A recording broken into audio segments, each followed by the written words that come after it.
You are listening to Shaun of the South podcast, brought to you by Food City, fresh, local, and full of flavor. From certified Angus beef and locally grown produce to fresh sushi, wings, and Dietz and Watson deli meats, Food City has it all, ready to go. Enjoy curbside pickup, full-service floral, and pharmacies that accept thousands of insurance plans and benefit cards. Earn fuel bucks and save at any Gas and Go fuel center, because nobody does food like Food City. Find your nearest store at foodcity.com.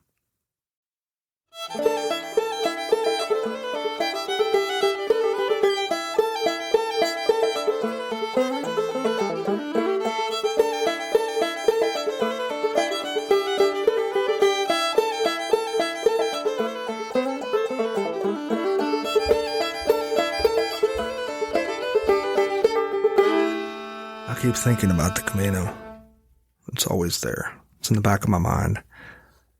If my brain were a school bus, all the nerdy thoughts would be sitting up front.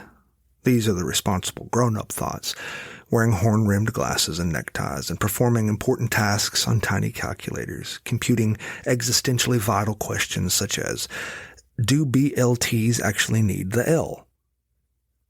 But meanwhile, all the cool thoughts would be sitting in the back of the bus, because that's where all the cool kids sit. These back row thoughts represent notions I never have time for, because I'm constantly thinking adult stuff like, the mortgage is due, or don't forget to mow the lawn today, or make sure you're wearing clean underwear in case you get in an automotive accident, like my mother always said.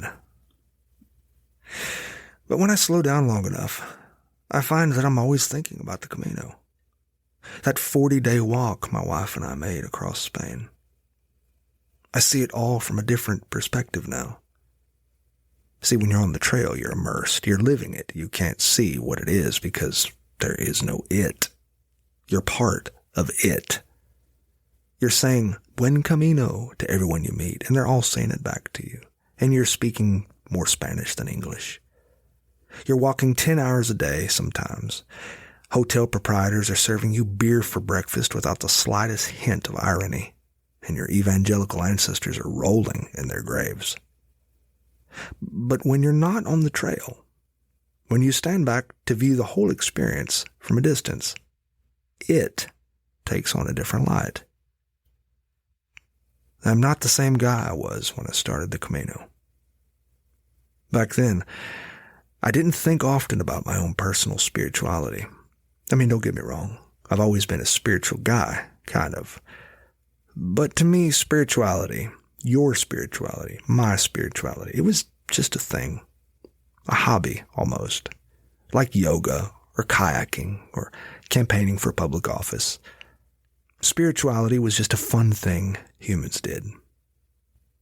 But after walking one of Earth's most sacred trails, I found that I was wrong. I had it backwards. Being human is just a fun thing spirits do. Which is actually one of the first things you learn on the trail. That we're not human. Not actually. I mean, of course, yes, right now you're human, most of you.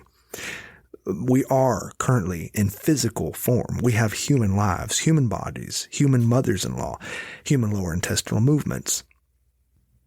But that's not what you are. No. Being human is just a temporary thing. You are more than a walking, talking slab of defecating meat. What you are, truly, is a soul. And you've always known this, of course. Souls know this about themselves, but knowing something is much different than experiencing it. And once you experience your own soulness, it's like waking up from a dream. You realize, wait a second.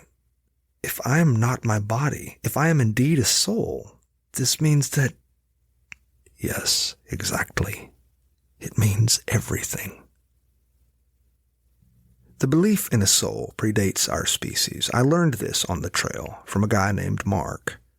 Mark had recently undergone a liver transplant. He was walking the trail to refine his soul. One night, in a smoke-filled outdoor cafe, over lukewarm Spanish beer, Mark started talking. He said, "Did you know that archaeologists discovered that Homo erectus and Homo habilis, the species that predate ours, that they all conducted ritual burials? I said helpfully, so what? Well, this means archaeologists discovered valuables placed in their ancient graves, lots of valuables, their money, their belongings, important stuff. I pointed out again, big deal. Mark wore a huge smile. Don't you get it? Why would they need their valuables after they died? I shrugged. He said, the idea of a soul. This idea isn't just an idea at all. Homo sapiens didn't invent it. Our earliest known biological ancestors, who didn't even have language yet, didn't even have fire, didn't have religion, believed, somehow hardwired to believe, that we are more than our body. Don't you see?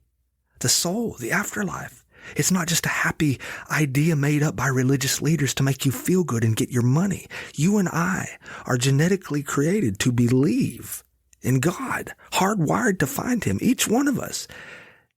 This means that you can't miss God because you're not chasing Him. He is chasing you. I looked at Mark.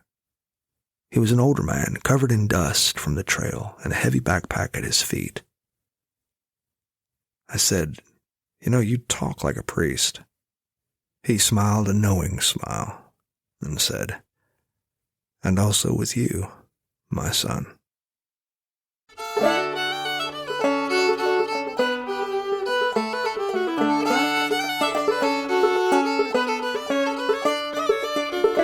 Well, thanks for listening to Sean of the South. I've been your host today, Sean Dietrich, and it has been a true privilege. To find out anything more about what I do, you can visit SeanDietrich.com, or for those who are not particularly good spellers, you can visit SeanOfTheSouth.com, and there you can find out all sorts of information that you didn't know you didn't need to know about me. And while you're there, I hope you take the time to drop me a line. Tell me what's important to you. Tell me what's going on in your life. I'd like to hear it. And in case anyone hadn't told you today already, I love you. Now go say that to somebody else. Have a great day.